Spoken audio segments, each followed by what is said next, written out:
My YouTube channel NP classes पर सभी छात्रों का स्वागत है। हम इसके पहले वाली वीडियो में क्लास 9th का साइंस में मोशन चैप्टर पढ़ रहे थे, जिसमें हम गति और विराम की परिभाषाएं जान चुके थे और हम गति के प्रकार की भी चर्चा कर चुके थे और उनकी परिभाषाओं को भी जान लिए थे। आज उसके आगे हम पढ़ेंगे दूरी तथा विस्थापन। तो दूरी क्या होती है, विस्थापन क्या होती है, आज वो हम पढ़ेंगे और अच्छे से याद भी करेंगे। जैसे देखते हैं दूरी क्या है।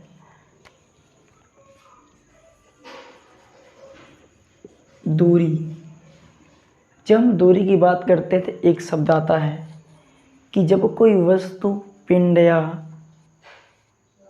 मनुष्य जितना चलता है या जितना घूमता टहलता है, अगर उसे हम जोड़ लें तो उसे कहते हैं दूरी। अगर हम बात करें उसकी परिभाषा क्या होती है, तो हम कहेंगे किसी गतिमान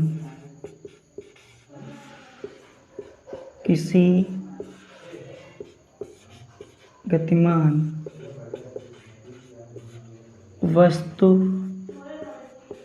द्वारा तय की गई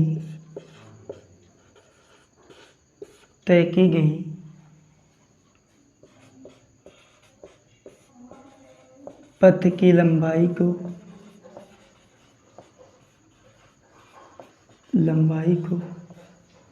दूरी कहते हैं। अगर हम इसे पढ़ें अच्छे से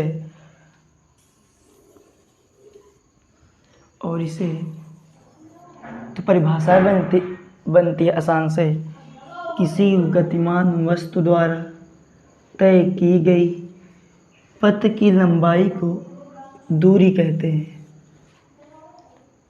और एक बार देखें आसान भाषा में, किसी गतिमान वस्तु द्वारा तय की गई पथ की लंबाई दूरी कहलाती है। तो हम दूरी को अच्छे से जान लिए, दूरी की परिभाषा क्या होती है। हम दूरी के और जानेंगे, दूरी अदिश राशि है कि सदिश राशि है, दूरी का मात्रक क्या होता है, दूरी को लिखते किससे हैं। अब दूरी के हम अभिलक्षण को जानेंगे कि उसका अभिलक्षण क्या है। जैसे हम देखें दूरी है, अगर हम दूरी की बात करें तो दूरी को हम यस से लिखते हैं। और दूरी के मात्रक की बात करें, इसके मात्रक दो होते हैं, पहला और दूसरा। पहला होता है मीटर, जिसे हम MKS पद्धति में लिखते हैं। MKS पद्धति में जानते हैं कि दूरी का मात्रक मीटर होता है। और दूसरी पद्धति है CGS पद्धति में दूरी का मात्रक होता है सेंटीमीटर। क्या होता है? सेमी या सेंटीमीटर बोलते हैं। और अगर दूरी की और देखा जाए, दूरी के बारे में, तो दूरी एक अदिश राशि है, क्योंकि दूरी में दिशा नहीं होती, केवल परिमाण के हिसाब से दूरी को हम बोलते हैं अदिश राशि। अगर हम दूरी की बात करें, दूरी हम किसी भी दिशा में तय कर सकते हैं या चल सकते हैं, इसलिए दूरी में दिशा की गणना नहीं की जाती। तो दूरी एक अदिश राशि है, दूरी एक अदिश राशि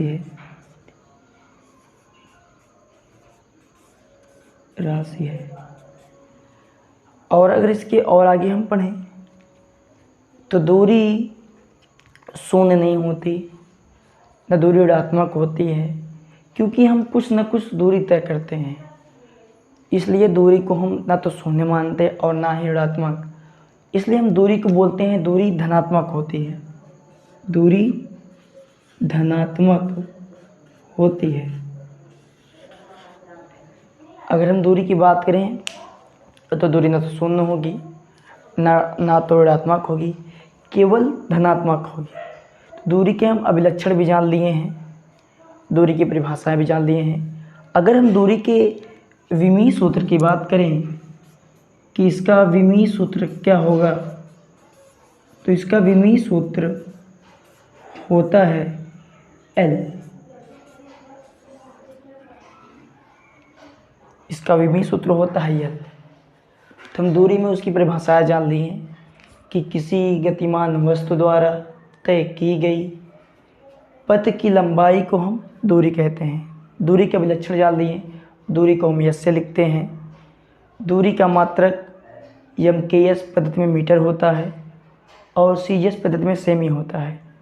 दूरी एक अदिश राशि है, दूरी केवल धनात्मक होती है। दूरी का विमीय सूत्र L होता है। तो दूरी में इतना ही था। अगर हम दूरी के एग्जाम्पल की बात करें, इसका उदाहरण देखें, तो उदाहरण क्या है, जैसे हम कहें कि एक व्यक्ति है जो A बिंदु से B बिंदु गया, फिर B बिंदु से C बिंदु गया और C से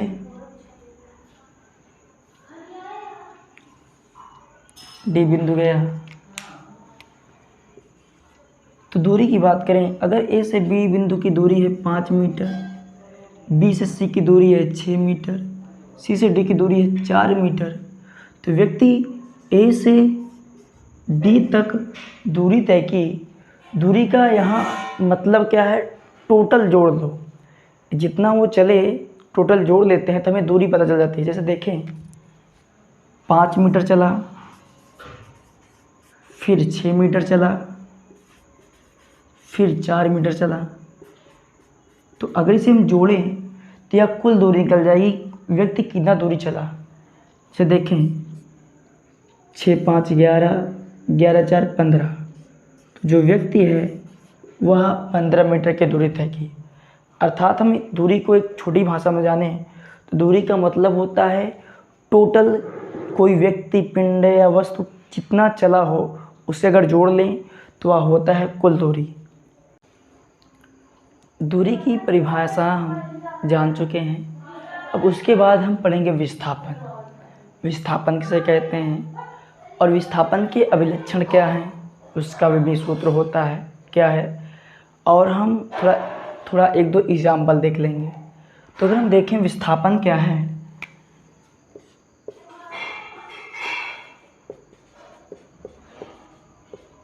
विस्थापन की अगर परिभाषाएं देखें हम, तो बहुत सीधी भाषा में देखें तो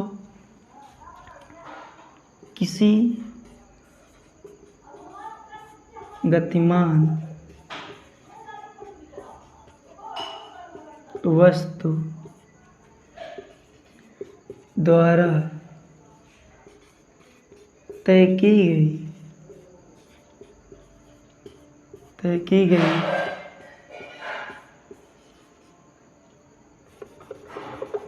गई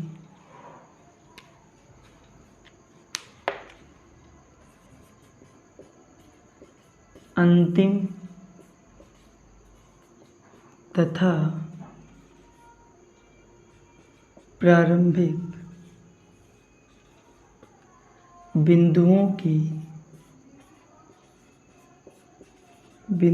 की बीच की न्यूनतम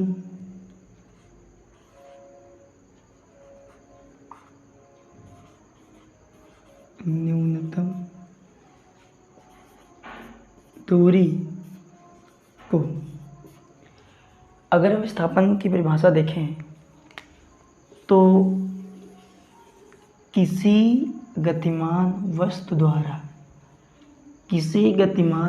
द्वारा तय की गई अंतिम तथा प्रारंभिक बिंदुओं के बीच की न्यूनतम दूरी। बिंदुओं के बीच की न्यूनतम दूरी को हम विस्थापन कहते हैं। अगर एक बार देखें तो हम किसी गतिमान वस्तु द्वारा तय की गई अंतिम तथा प्रारंभिक बिंदुओं के बीच की न्यूनतम दूरी को विस्थापन कहते हैं। यह हो गया विस्थापन की परिभाषा। अगर हम विस्थापन को छोटी परिभाषा दें तो किसी गतिमान वस्तु द्वारा तय की गई छोटी दूरी विस्थापन कहलाती है। अगर हम दूसरी परिभाषा की बात करें तो फिर से देखें कि किसी गतिमान वस्तु द्वारा तय की गई छोटी दूरी को हम विस्थापन कहते हैं। अर्थात हम अगर विस्थापन को समझें तो विस्थापन को बोल सकते हैं छोटी दूरी।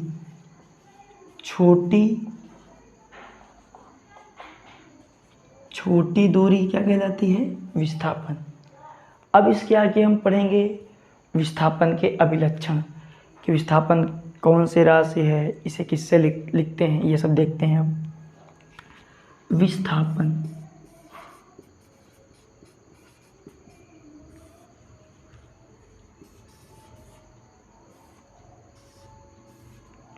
अगर हम विस्थापन की बात करें तो विस्थापन को हम स्मॉल डी लिखते हैं और यह एक सदिश राशि है।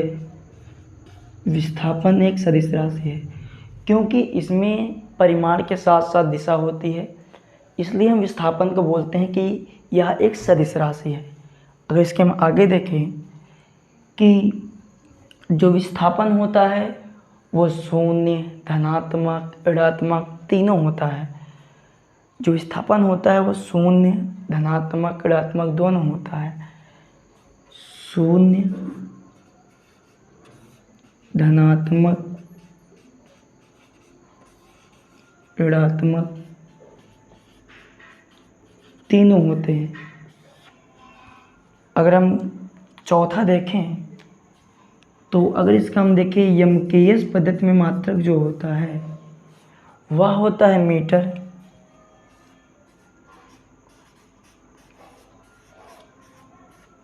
विस्थापन का यमकेश पद्धति में मात्रक भी मीटर होता है।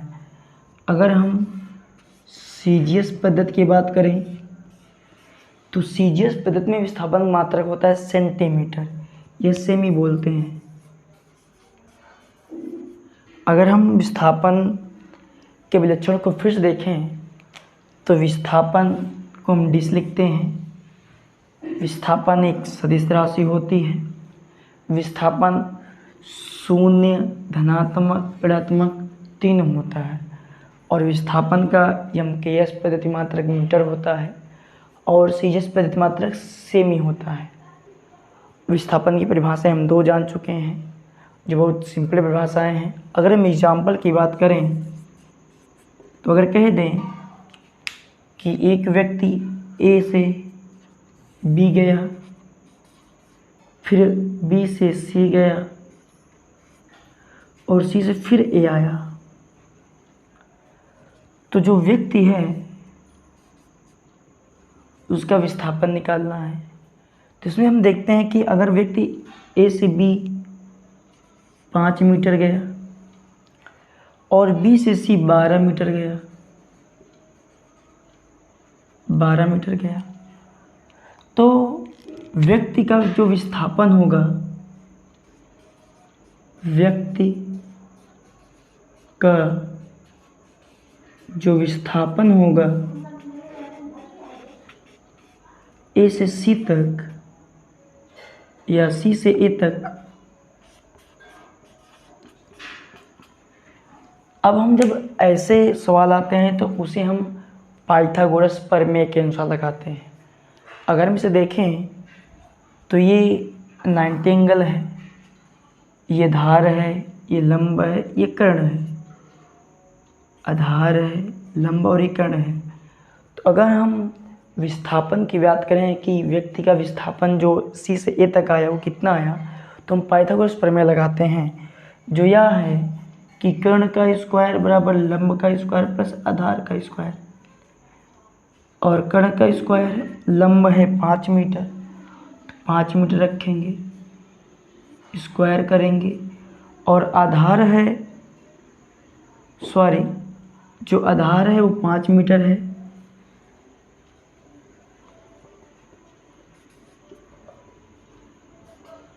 और जो लंब है वो 12 मीटर है।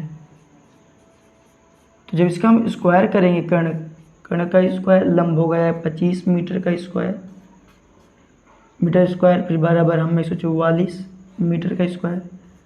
जब इसे हम जोड़ेंगे तो आएगा कर्ण स्क्वायर 169 मीटर स्क्वायर। अगर हम यहाँ से के का मान देखें तो आया 13 मीटर।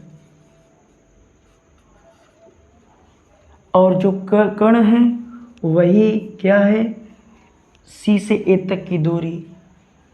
अब अर्थात व्यक्त की बात करें तो व्यक्त का विस्थापन कितना आया, 13 मीटर। मतलब जो व्यक्ति है वो कितना दूर तय किया, सॉरी कितना विस्थापन तय किया, 13 मीटर। तो हम विस्थापन की परिभाषाएं जान चुके हैं, उसके अभिलक्षण जान चुके, और आगे हम उसके एक एग्जाम्पल भी देख लिए हैं। तो इसके आगे हम विस्थापन और दूरी की परिभाषाएं सीरियल से लिख दिए हैं कि विस्थापन किसे कहते हैं, उसके अभिलक्षण गुण क्या हैं, दूरी किसे कहते हैं, दूरी के अभिलक्षण गुण क्या हैं। इसके आगे हम नोट्स के जैसे लिख दिए हैं कि आप लोग उसका स्क्रीनशॉट ले लें।